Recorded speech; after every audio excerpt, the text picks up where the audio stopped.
नमस्कार दोस्तों। दीदी आप आ रही हैं ना रक्षाबंधन पर। ऐसा करना इस बार पहले दिन आ जाना। बहुत दिन हो गए वैसे भी यहाँ आए। सुधा ने अपने नंद मीतू से फ़ोन पर कहा।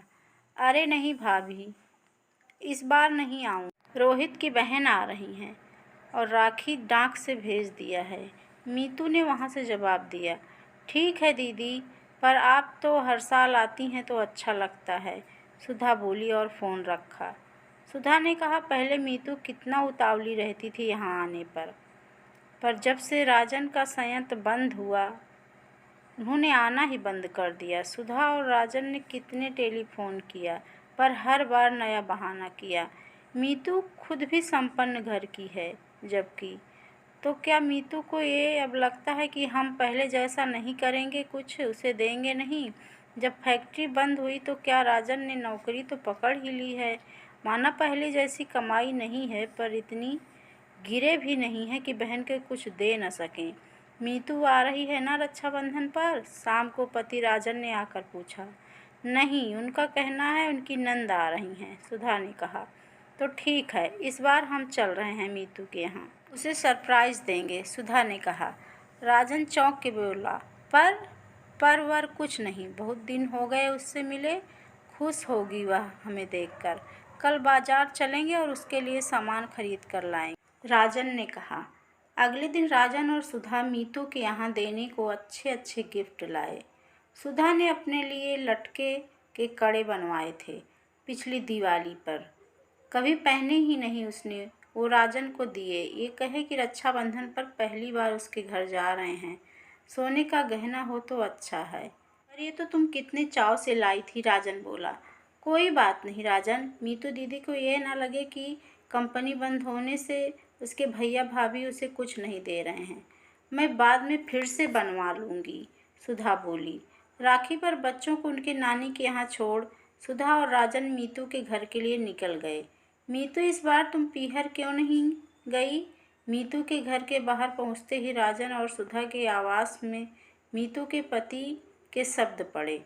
अरे भैया की फैक्ट्री बंद हो गई, अब मामूली सी नौकरी है, मैं वहाँ जाऊँगी, इतना खर्चा हो जाएगा मेरा, उतना वो दे भी नहीं पाएंगे, क्या फ़ायदा जाने से। मीतू की ये बात सुन राजन और सुधा को बहुत बुरा लगा।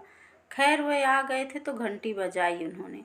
अरे भैया भाभी, आप यूँ बिन बुलाए अचानक? हाँ, हर बार तू राखी बांधती थी मेरी कलाई पर, इस साल तू नहीं आ रही थी तो सोचा मैं ही आ जाऊँ तुझे सरप्राइज़ देने, राजन बोला। बैठो आप दोनों, मैं पानी लाती हूँ, मीतू बोली।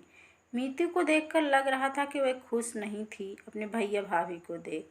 और शैलेश बाबू कैसे हैं आप, राजन ने पूछा।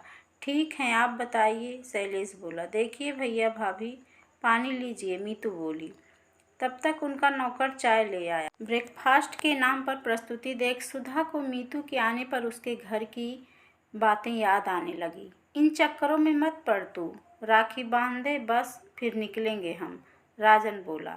अरे भैया, खाना तो खाकर जाना, इतनी दूर से आए हो, शैलेश बोला। अरे नहीं, आप लोगों से मिल लिया, इतना काफ़ी है, सुधा बोली। राखी बांधने के बाद जब राजन ने मीतू को उपहार दिया तो उसका सिर झुक गया। झुमके, फल, मिठाई और बच्चों के कपड़े। और शैलेश जी, ये आपके लिए, राजन शैलेश को गिफ्ट देते हुए बोला। इतना सब कुछ भैया? मीतू बस यही बोल पाई। हर साल भी तो देता हूँ मीतू, इस बार फैक्ट्री बंद हो गई पर हाथ तो सलामत है, इतना तो कमा ही लेता हूँ कि अपनी छोटी बहन को राखी पर गिफ्ट तो दे ही सकूँ, राजन बोला।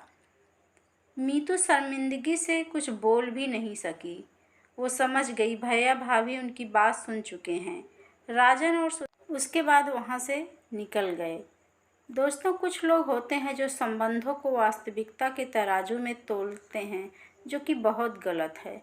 रिश्ते तो अनमोल होते हैं, उन्हें दिल से निभाना चाहिए।